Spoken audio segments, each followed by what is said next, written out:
ang hubad kasi it's another term for being vulnerable, di ba? Pag, lalo na, para sa ating mga kamorka, when it comes to love, eto ba, paano ba naging vulnerable sa pag-ibig ang isang Gerald Santos? You know, we have to be, kapag may partner tayo, we have to be vulnerable naman talaga, because yung pagiging vulnerable, dyan tayo magkakaroon ng connection dun sa partner natin. Kung kung di ka vulnerable, you'll never be open. So, ayun, ako, yun talaga. Kapag ka in a relationship, if I have a partner, I'm vulnerable. I'm open to everything para, kumbaga, yung connection nandoon. Kumbaga, transparent tayo. And dun makikita kasi ng partner mo yung soul mo kapag ka open ka and vulnerable. Ayun. So, totoo naman yun. Open ka na, vulnerable ka na, Gerald. Pero, makapasok na sa soul mo. Ano ba yung soul ng isang Gerald Santos? Ano ba yung anyo ng kaluluwa ng isang Gerald Santos for you? Grabe yung kaluluwa, Mac. Okay. Grabe kaluluwa. Summer pa lang di pa mahal na araw. Halloween.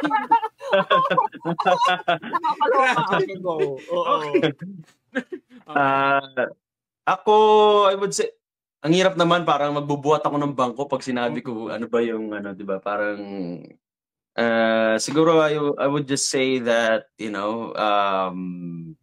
if I open myself, I really make sure na, I open purely, yung pure yung aking pinapakita, yung pinaparamdam dun sa partner ko para, kumbaga, na dun yung sincerity and na dun yung trust. Ayun. Okay. Pero alam mo, di ba, Gerald, kasi yung pagiging open rin minsan, mahirap. Lalo na kung para sa isang tao na ang taas ng wall niya, di ba? Kasi, syempre, because of experiences, minsan mahirap mag-open up sa ibang tao kasi minsan, dahil sa experience mo, minsan, di ba, parang okay, parang medyo ayaw mo na mag-open up kasi nga, dati, you try, but you end up, di ba, you end up feeling minsan na trauma ka. Pero anong pwede mo ma-advise sa ating mga kamorkaras na medyo ganun ang nararamdaman na parang mahirap mag-open up kasi nga dahil sa mga naging experiences nila before. So, paano nga bang anong pwede mo ma-advise sa ating mga kamorkara regarding sa mga nahihirapang mag-open up? Wow, napakagandang question kasi I'm sure madaming makaka-relate dito na may mga past traumas, 'di ba? Hindi lang sa pag-ibig kundi siguro sa childhood nila, 'di ba? Maraming mga pinagdaanan sa buhay na kaya kumbaga nahihirapang mag-open up. I would say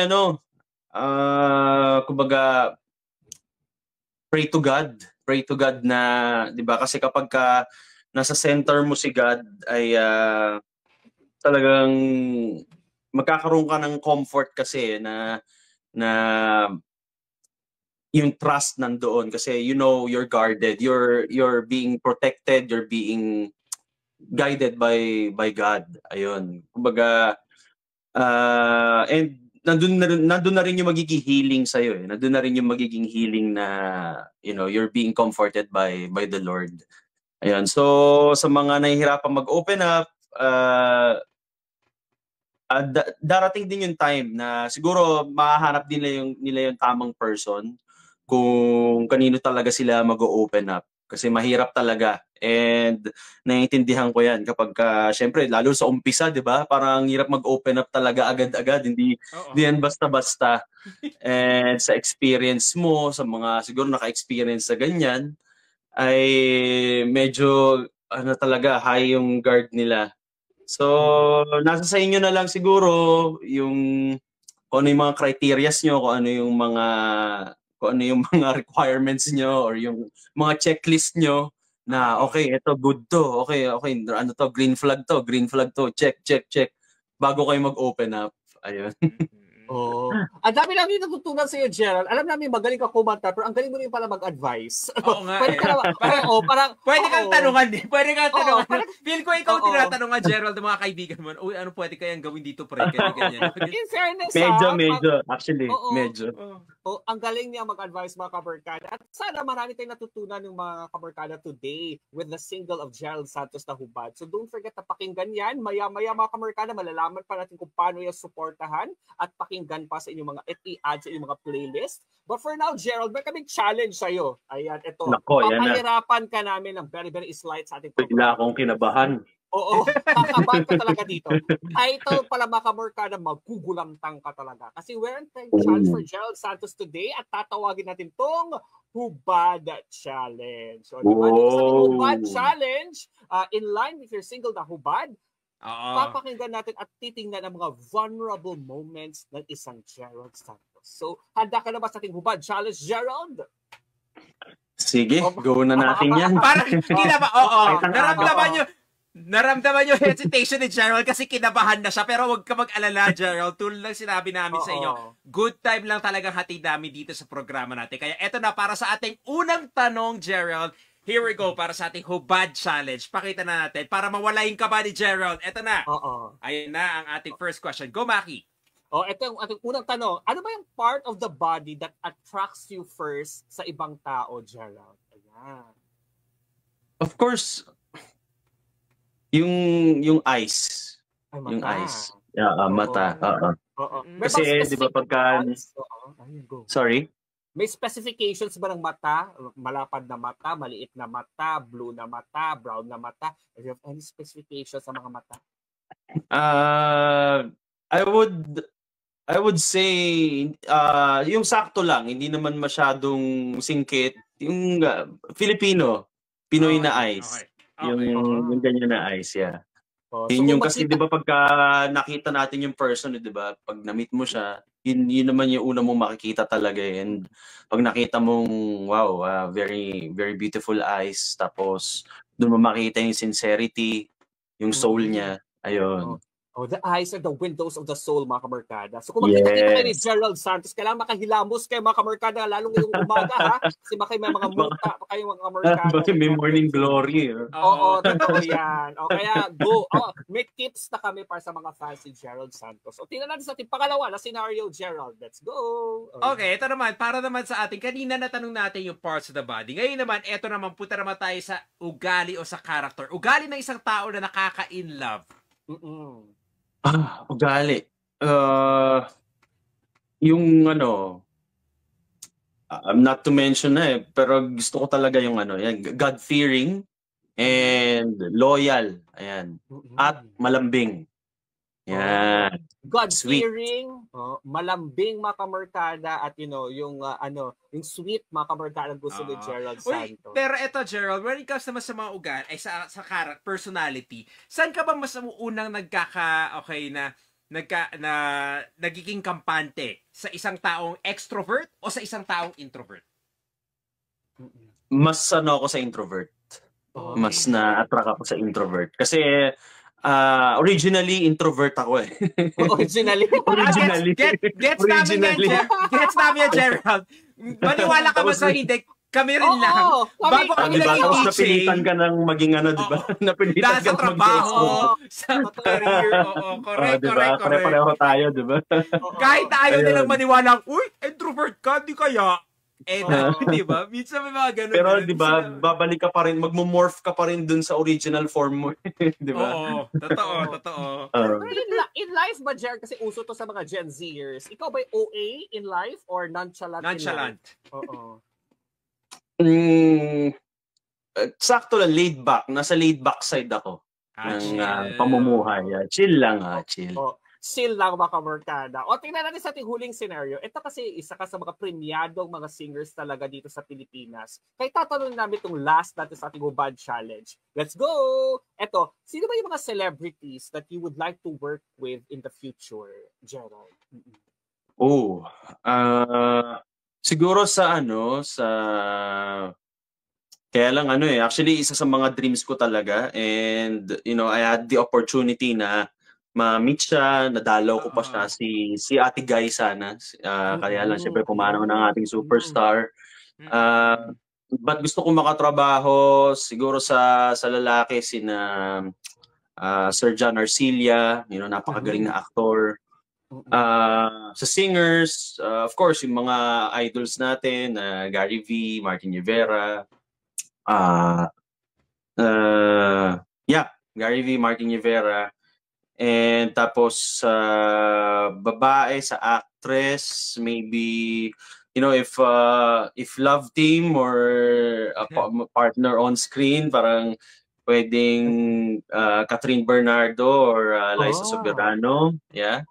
And sa mga veterans natin, I would love to work with Miss Sharon Cuneta and Miss Maricel Soriano. Tapos sa mga babae, although I had the opportunity already to be on stage with Miss Lea Salonga, but I would love to work with her sa concert. Yan. Concert. In fairness, ang dami na tayong i-manifest natin lahat yan, Gerald. Kasi ngayon, a very successful stint sa musicals, di ba? Sa Miss Saigon, ika nga. Ano ba yung musical naman na gusto mong pagtrabahuan in the future? Ma-manifest rin natin, Gerald, yan. Ma-manifest. Manifest natin. Talagang yung dream ko is dream ko, lalo na nung right after I did Miss Saigon, yung Les Miserables. I would love to do the character of Marius. Yung kumanta ng Empty Chairs at Empty Tables. Tapos Phantom of the Opera. You know, either be Raul or si Phantom himself. And Aladdin. Ayan. So I would love to play Aladdin as well. Ayan. Yun yung mga dreams ko. Yeah. Mangyayari yan, Gerald. Kasi kami ang mga fairy godfathers mo. Maalala mo kasi nagtatanong kasi kami kanya, Gerald, nagmamanifest. Diba? Wow. So, hindi lang anghel kayo and kayo maging lucky charm ko. Please. We're looking forward to more. Kaya maraming salamat, Gerald. Dalapasan mo ating hubad challenge today. Maraming salamat. Naku, gusto na namin itong masupport. Nakahinga na ako ng maluwag. Grabe. Oo, ang dami ka. Ang ganda na makasagot mo, Gerald. Kaya ito na, paano ba namin ito mas-stream? Yung hubad mo na single? Go! Ayan, guys, sa lahat ng mga Team Gerald Santos and sa lahat ng mga followers ko, please listen to my latest single, Hubad. It's out now sa lahat ng online music platforms, especially sa Spotify and sa Apple Music. At it's distributed by Puli East Records. And thank you to Feb Kabahug, ang composer ng Hubad, for entrusting me this song. Kasi yun nga, tuloy-tuloy ang karera mo din talaga. At masaya kami sa newest single mo na Hubad. Thank you. Kwentuhan mo naman kami about the story about this single, Gerald. Ayan, ito yung kantang Hubad ay it's composed by Feb Kabahug. Hello, Makmak. Nanonood siya sa atin, ang composer ng Hubad. Napaka-cute nung story how this song landed sa akin. Alam niyo po 'yun. Kasi si Feb ay she approached me nung last year and di kami magkakilala. Tapos for some reason nakapag-open ako ng spam messages ko sa FB. Nakatago talaga siya, hindi mo talaga siya makikita na. Basta nung gabi na 'yon, naisipan ko lang magtingin-tingin. And nag-message siya. Sabi niya nagpakilala siya, she's a composer. Tapos may kanta siyang ginawa na gusto niya ako yung kumanta. Ang title Hubad. Sabi ko, parang medyo sa akin nga, parang medyo na-taken aback ako ng konti kasi sabi ko, Hubad, parang medyo masyadong parang medyo controversial yung title. Tapos may link nung demo nung song. Sabi ko, pakinggan ko nga. Pinakinggan ko. Wow, nice. Very nice yung song. Very well written, hindi siya bastos na parang magiging, 'di ba, ganun yung magiging dating kasi ng title eh. Hindi, napakaganda ng lyrics. Kumbaga metamorphosis siya eh, yung kanta, hindi siya about hindi siya literally hubad, Tapos nung pinakinggan ko, sabi ko, wow, okay, may potential talaga na maging hit song. And why not, sabi ko, na makapag-offer naman ako ng something new sa mga followers ko. Dahil, I've been known sa pagiging crooner, na singer, balladeer. So ito, parang gusto kong makapag-offer ng medyo may R&B touch na R&B soul na napapanahon ngayon. Di ba ganito yung mga usong sound ngayon eh.